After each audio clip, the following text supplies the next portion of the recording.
Want to welcome you to City of God this morning. My name's Eric. I'm one of the pastors here. Great to have you with us on your way in. Hopefully you grabbed one of these workbooks on your way in. These were meant for every adult at City of God. If you're a teenager, feel free to grab one too. If you just grabbed one per couple, feel free right now to head over to the side table. You can grab one of those there. You're going to want to be able to see some of this as we work through the sermon this morning. So no shame. We know you were trying to help us out. Feel free to go grab one, and we'll go there. I'm going to talk through some of this about halfway through the sermon. Before we get to that, though, I do want to make sure you're aware of this. About halfway through this workbook, there is a spot for sermon notes for the month of October, week by week. So if you want a place, and we're going to encourage you, bring this with you every week the month of October. There's a spot each week for sermon notes as we go through the series. Under the spot for notes, there's some city group questions that our city groups will be going through as we work through this study. There's some family discussion questions. So as we talk about what we're doing over the next few weeks at City of God, if you want to begin talking about these things with your kids, Stephen has supplied some conversation starters there. So again, just head to that sermon notes week 1 page. We're going to get to some of this. But before we get there, we're going to be in Joshua 24 this morning. We're going to push pause for a few weeks because we feel like we have a very good idea maybe of what God is calling us into as a church in this coming season. And so we're excited to share that with all of you. So Joshua 24, if you would go ahead and turn there.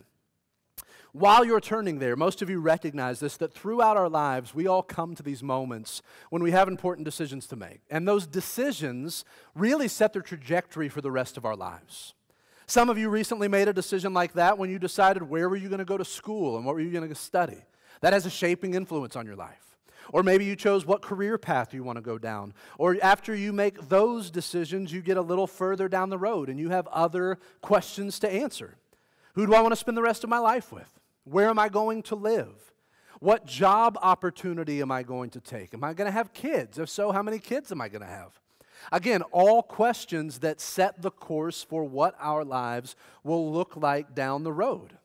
Even further down the road, you find yourself at other decision points. Now that our kids are out of the house, what do we do with the time that we have? When are we going to retire? What are we going to do when we retire? As we get older, the decision moments continue to come. And again, there's these decisions that we will make that really shape what our lives look like in a given season.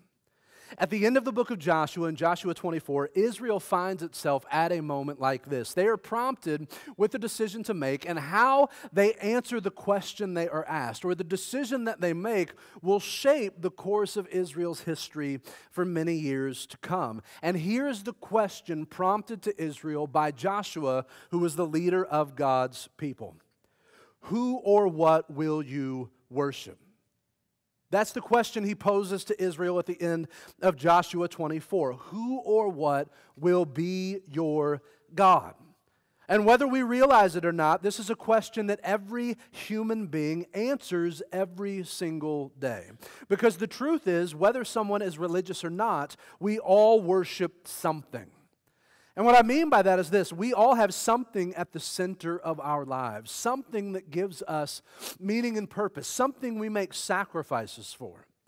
We all have something that sets our priorities and dictates our schedules and requires our resources. And whatever we worship, it's that thing at the center of our lives that drives us. Our God, the thing that we worship, is that thing that gives us a reason to get out of bed every morning. Maybe is one way to think about it.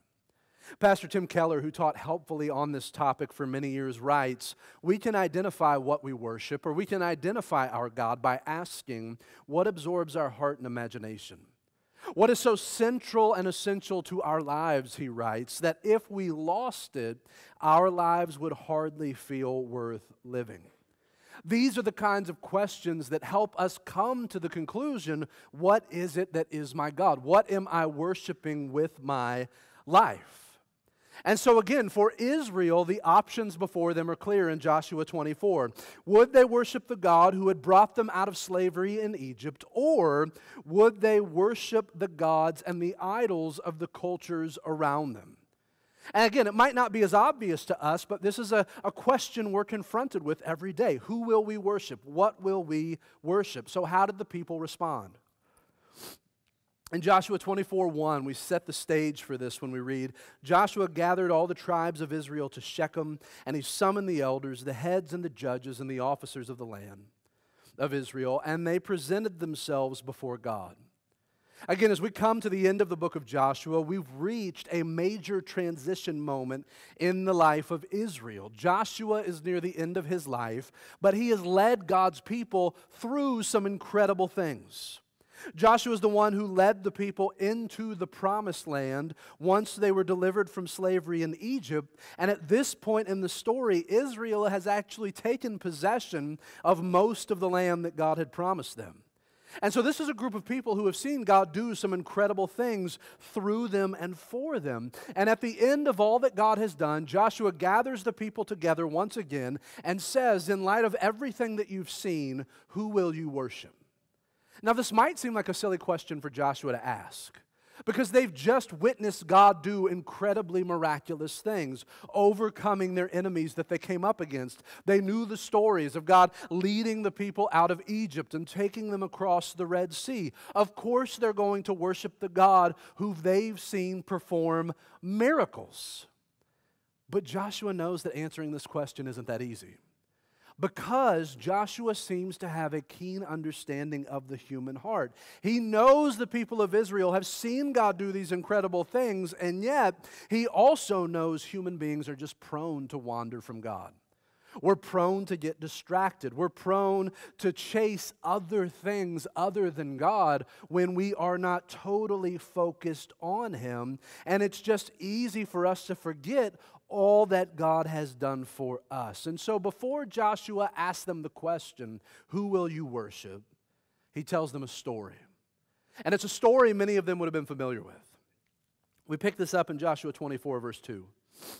And Joshua said to the people, thus says the Lord, the God of Israel, long ago your fathers lived beyond the Euphrates, Terah the father of Abraham and of Nahor. And they served other gods. Then I took your father Abraham from beyond the river and led him through all the land of Canaan and made his offspring many. I gave him Isaac. And to Isaac I gave Jacob and Esau. And I gave Esau the hill country of Seir to possess, but Jacob and his children went down to Egypt. And I sent Moses and Aaron, and I plagued Egypt with what I did in the midst of it, and afterward I brought you out. Then I brought your fathers out of Egypt, and you came to the sea, and the Egyptians pursued your fathers with chariots and horsemen to the Red Sea. And when they cried to the Lord, He put darkness between you and the Egyptians, and made the sea come upon them and covered them, and your eyes saw what I did in Egypt. And you lived in the wilderness a long time. Then I brought you to the land of the Amorites, who lived on the other side of the Jordan. They fought with you, and I gave them into your hand, and you took possession of their land, and I destroyed them before you. Then Balak, son of Zippor, king of Moab, arose and fought against Israel, and he sent and invited Balaam, the son of Beor, to curse you. But I would not listen to Balaam. Indeed, he blessed you. So I delivered you out of his hand. And you went over the Jordan and came to Jericho, and the leaders of Jericho fought against you, and also the Amorites, the Perizzites, the Canaanites, the Hittites, the Girgashites, the Hivites, and the Jebusites. And I gave them into your hand, and I sent the hornet before you, which drove them out before you, the two kings of the Amorites. It was not by your sword or by your bow. And so again, Joshua is about to ask the people a question, but before he does that, he retells them their own story. He reminds them of all that God had done in the past, beginning way back in Genesis 12, when God called Abraham, the father of Israel, through the Exodus, all the way up to this present moment where God had given the promised land into the hands of the Israelites. But the question is, why is Joshua doing this here? Why retell the story at this point? And it's because Joshua knew that in order for people to remain faithful to God, then they regularly needed to be reminded of all that God has done for them. That's one of the reasons we try and highlight the gospel every single week here at City of God. Because we're prone to forget what Jesus has done for us. That every week we try and highlight what Jesus has done through His life, His death, His resurrection, because it's something we're prone to forget. And in remembering what God has done week after week, day after day, We find the strength we need to remain faithful to God because it's in reminding ourselves of God's past faithfulness that allows us to walk forward into the future, trusting in the faithfulness of God. Look at what He's done for us in the past. How could we ever think He's going to give up on us now? Again, you know what Jesus has done for you through the gospel, hopefully, but I think every person or family in this room has their own stories of God's goodness and faithfulness in their lives. Maybe it's a story of how He radically delivered you from a sin you couldn't overcome. Maybe it's a story of how He carried you through a painful and difficult season. Maybe it's a moment when you felt hopeless and God showed up in a powerful and unexpected way. My guess is we could set a microphone up here and have people line up, and we could hear from all of you story after story of God's goodness and faithfulness when you wouldn't have expected it.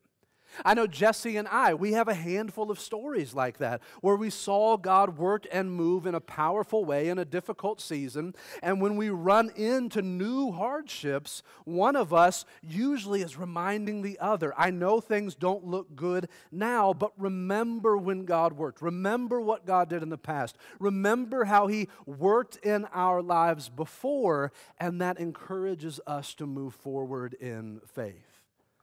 But again, not just Israel has a story of God's faithfulness, and there's not just individual stories of God's faithfulness in this room this morning, but our church has a story of the faithfulness of God as well. And over the past few months, I've had a lot of time to think about the story of City of God. And it's a story of the goodness and faithfulness of God. There is no reason on paper we should have seen the fruit that we've seen from this church or be in the position that we are today based on anything in us, any good that has been done here. And there's been a lot of good that we've seen has solely been the goodness and power of God at work in us.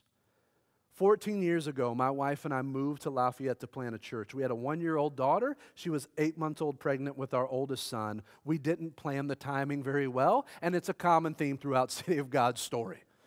And so we moved to Lafayette, and we had 2 people that we really knew in this town.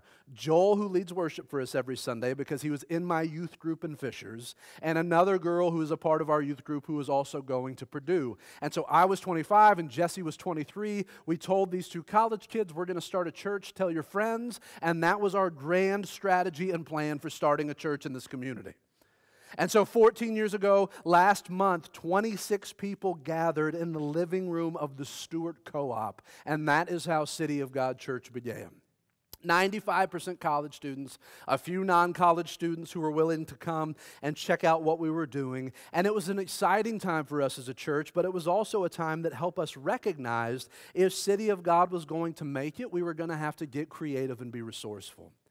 If you've been around for any length of time, you've heard the story of the second week of our services when I went back to count the offering and there was $4 and an Arby's coupon in it. And you better believe we used that Arby's coupon at that time. And we just knew, God's going to have to move for this to work. It was obvious to us that if City of God was going to make it, we were going to have to be resourceful, but we also had this core conviction, if we would preach the gospel and point people to Jesus, then God would be faithful to His promises, and that the good news was good enough to overcome any lack of resources or flash or polish or experience that we didn't have. And eventually that group of people from the Stewart Co-op moved into the Holiday Inn in downtown Lafayette. And we were there for a few months, and during that time, there were some Sundays, 10 people were gathered in worship on some of those Sundays. And they were difficult times, and they were discouraging times. And we didn't know if this church was going to make it, but we kept trusting and believing if we will preach the gospel, if we will point people to Jesus, Jesus will be faithful to His promises. And so following our time at the Holiday Inn, we decided to try and find our first, and I use this word loosely, permanent home somewhere for church. And we went to a realtor and we told him our budget and said, we'd love to find a space to meet as a church. And he stared blankly for a second and he chuckled, which it was fine. I expected that. And then he said this, I have one space you could use. The First Source Bank building downtown next to the courthouse, I have a basement I'm using for storage.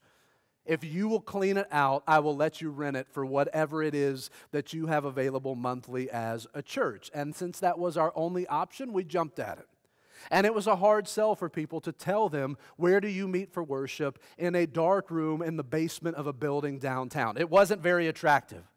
And we got a group together and we cleaned up that space, and we realized after cleaning that space out, it was filthy and it wasn't getting any cleaner. And that began our process of using dimly lit decorative lights to hide some of the disgustingness of the rooms that we're in. Not that that's happening right now, but it was something we learned at that moment. And so again, we did what we could. We didn't have much. Jesse and I took out a $2,000 personal loan. We bought some IKEA furniture, some paint. We bought some lighting, and we began to have service in the basement of a bank downtown. And for whatever reason, people kept showing up. And it was in that space we had our first baptism service, and 8 people were baptized in the same horse trough we use for baptisms today. And we got the horse trough downstairs. Just remember this. And we hadn't thought through how are we going to get water from upstairs to downstairs. So me and another guy bought 100 feet of clear plastic tubing, and for 2 hours took turns holding it up against the faucet because it wouldn't stick there, and having it slowly loop its way into the baptismal downstairs. No thought of how are we going to get it out of this basement once this is done. But 8 people were baptized that Sunday. And for some reason on our last Sunday there was over 100 people in that basement. We had people sitting on the stairs leading down into that worship space because there wasn't room for any more chairs. We had propped open the door of an elevator in the back of the room, and 2 people were sitting in that elevator just to find places to sit as we worship. But it was obvious God was moving, but for Him to continue to move, we were going to need a new space for worship. He was being faithful to His promises. We moved into the Lafayette Theater a little later, and we spent a year there, and it was awesome. I loved gathering for worship in that space. I could walk across the street in between services and have breakfast at D.T. Kirby's at the time. It was a great setup. It was terrible for families with kids because our one kid's space was up 3 flights of stairs that weren't lit up, and again, it was a hard sell, and we knew, okay, to begin to minister to families, we've got to find something else. So we moved to the south side of Lafayette. And in the south side of Lafayette, we got behind a business strip, behind the McDonald's there, and we found a space that we could use for worship possibly. And there were some nervous times when we moved into that space on the south side of Lafayette. Some nervous elders meetings where we had to ask the question, are we going to be able to pay the bills here? Are we going to be able to keep the lights on? And yet we were just continuing to trust. Now, we remain faithful, and God will be faithful to His promises. And so we cleared that space out, and we didn't have money for construction to put the rooms in place that we needed. It was mainly one giant room. And so some of you were there for this. We literally hung curtains to create makeshift rooms in that building. And the kids' space was right next to the worship space. So if a kid was having a bad day in the children's ministry, everybody knew a kid was having a bad day in the children's ministry. And the AC didn't work in that space. And so some of you are thinking nothing's changed about City of God. It is awfully warm in here. And there was all of these things, but people continued to show up. And we got to the spot where people were having to sit on countertops in the back of the room because we ran out of seats. And we're just finding spots on the floor on some of those Sundays. And we added a 3rd service on the south side, and it filled up. And we continued to see God be faithful to His promises when on paper there wasn't much that would attract people outside of the gospel to what we were doing as a church. And again, it was in that place we continued to see more people baptized and more college students come and make their faith their own before leaving Lafayette. And we saw our children's ministry really begin to disciple kids there and meet Jesus. And it was at that location we really had our first group of older saints who came along and began to worship with us and minister alongside of us. And again, it was this special time where we saw God moving, but we realized we needed something more. And that brings us to the present day. It's hard to believe this. We've been at Lafayette Christian School for 7 years now. And in many ways, this has been a blessing to be in this place. As Stephen mentioned a few weeks ago, we've more than doubled our children's ministry in the last 2 years with over 100 kids in our children's ministry every Sunday, and it continues to grow. The past few Sundays, we've had our biggest crowds between the 9 and the 10:45 since COVID, and those numbers continue to go up. And since we've been here, again, more baptisms at our Celebration Sunday services. We've seen more city groups start. We've seen a number of ministries begin just out of the passion of people who call City of God home. In the past few years, we've had our first full-time missionaries sent to the mission field with more to come. We've been able to send out more money to church planting than we ever have before in the past 2 years. And we could go on and on with a list like this. And there have been hard and discouraging times, but it's incredible to see God's faithfulness to us over the past 14 years. Again, this isn't always the easiest church to be a part of. It's not the most comfortable church to be a part of. It's not the most convenient church to be a part of. And yet, for some reason, 14 years later, 26 people in the living room of the Stewart Co-op have become what City of God has become today. There is no reason for that other than the faithfulness of God. He's been good to us. And as we consider how good God has been to us, the question we're left with, which is the same question Israel was left with, is this: in light of God's faithfulness to us, how do we respond? This is where Joshua poses the question in chapter 24, verse 14. Now therefore, Joshua said to the people, fear the Lord and serve Him in sincerity and faithfulness. Put away the gods that your fathers served beyond the river and in Egypt, and serve the Lord. And if it's evil in your eyes to serve the Lord, choose this day whom you will serve, whether the gods your fathers served in the region beyond the river, or the gods of the Amorites in whose land you dwell. But as for me and my house, we will serve the Lord. And so Joshua's conclusion is this: if God is who we think He is, and God is who we've seen Him to be in all of these years that He cared for us, how could we decide to do anything else other than serve the Lord? And so Joshua plants his flag in the ground here. In light of all that God has done, as for me and my house, he says, we will serve the Lord. And he leaves the question open to Israel: who will you serve in light of all that God has done? And the question is, but what does that look like? What does it look like for someone or for a community to completely surrender themselves to God? It's a question we've been asking a lot as an elder team over the past 2 years, and it's a question we've been having with a lot of our leaders over the past few months. In light of all that God has done in and through this church, what does it look like for us to surrender ourselves to Him and to serve Him? But that's not the only question we've been asking. Because often when we remind ourselves of what God has done in the past, we're also preparing ourselves for what God might want to do in the future. Again, the story of Israel is not just the story of God's faithfulness. It's a story of Israel having to choose over and over to continue to put their trust in God as He calls them in to new things, as He calls them in to bigger things and greater steps of faith. City of God's story is similar. That every time God showed up and moved in our story, we also had to choose if we would continue to step out in faith and continue to trust that God wanted to move in and through us with what He had next for us. And as we recount this story, it feels like we're at one of those moments once again in the life of our church. Again, we're so thankful for all that God has done, but we still feel like there is so much He wants to do in us and through us, in this city and on this campus and in this church that is here already. And so the question we're left with is this: what does it look like to surrender who we are to God in the midst of that story? What does it look like for us to faithfully serve the God who has done so much but who still wants to do so much more? And this brings us to the heart of the Rooted initiative that we're introducing you to today. You might have seen the signs as you come in. You might have seen the cover of the workbook. But over the course of the next 5 weeks, we're going to do two things as a church. First, we want to remember all that God has done so that we can be encouraged to remain faithful to Him. But second, we want to remind ourselves of what God has done so that we can look ahead to what God might want to do in us, that we have what we need to take that step of faith to follow Him into this new season. And what's become clear to us, not just the elders, but the other leaders at City of God that we've talked to, is that in order for us to accomplish all that God wants us to accomplish in this city and on this campus, it's going to require everyone who calls City of God home to adopt a posture of surrender.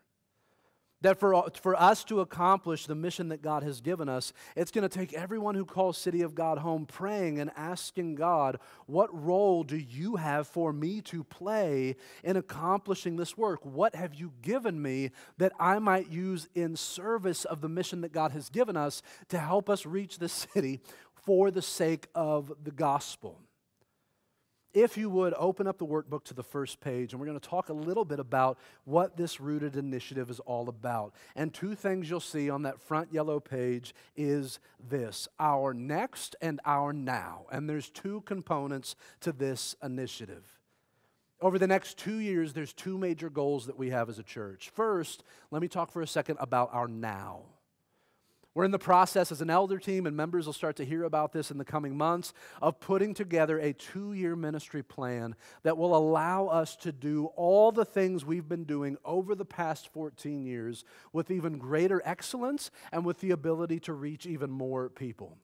Because we truly believe that through this church, there are non-believers God wants to save, Christians He wants to cultivate, leaders He wants to develop, needs in this community He wants to help us meet. Missionaries He wants us to send out, college students He wants us to prepare to take the gospel into some of the most influential places in our country. Children He wants us to raise in the Lord. This list could go on, but from day one, we've been about the work of making disciples who love Jesus, love people, and advance the gospel, and we want to continue to do that and do that as much as we can. However, more than just doing the things we're already doing better, we also want to get to a place where City of God is ready and equipped to minister effectively to the new people who might come. The story of City of God is a story of God's faithfulness, but it's also a story of us scrambling to figure things out for 14 years. That's really a story of us having to be reactive, where God sends a bunch of people and we figure it out, and then a bunch of new people show up and we figure it out, and then a bunch of kids show up and we figure it out, and we say, what would it look like to prayerfully ask God, give us the leaders and help us put the systems and structures in place, not to react to the growth we continue to see happening, but to be in a place that when people show up and families show up, there's space and there's leaders and there's opportunities for them to grow in their relationship with Jesus. However, beyond this now component of what God is doing in and through us is this next component. And just as so many other times in our past, we believe God is calling us to consider what might be next, especially in regard to a home for City of God and a new worship space. Again, Lafayette Christian has been a blessing for the past 7 years, but we're hitting a point where we're bumping into some barriers we're not going to be able to overcome as more people continue to worship with us. Again, the school has been very gracious, but we've reached the limit on the amount of classrooms that are going to be available to us for children's ministry, and those rooms are filling up quickly if you have served in children's ministry recently.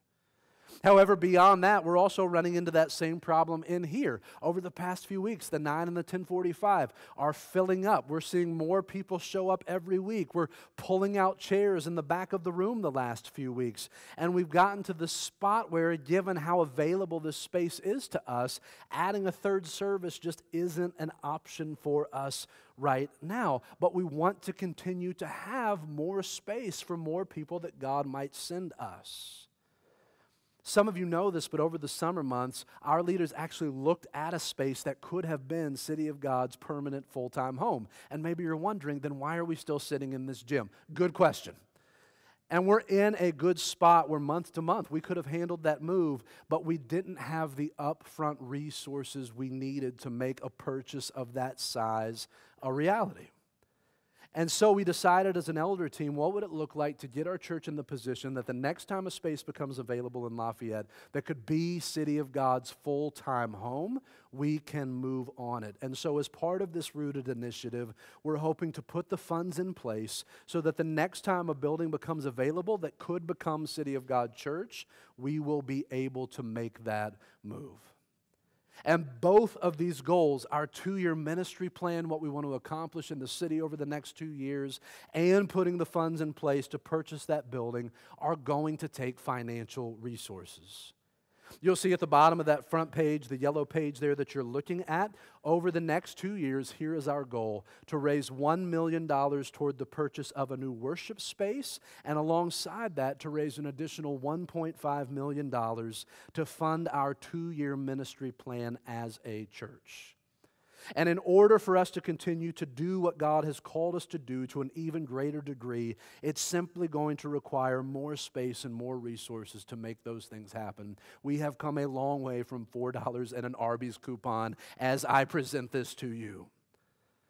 At the top of the page, you'll see what's at the heart of this Rooted initiative. God has done big things through City of God, and He has even more in store for us. We have established deeper and deeper roots in this community, which has resulted in tremendous growth.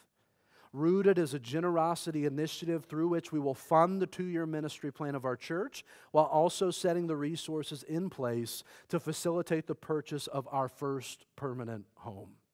Together, we will each consider the sacrificial commitments God would have us make as we become rooted in Him and this exciting next chapter of our church. Again, we feel like we're just scratching the surface of what this is going to look like today, but over the next 4 weeks, we're going to consider what would it look like for all of us to surrender what God has given us to steward to help accomplish this mission together.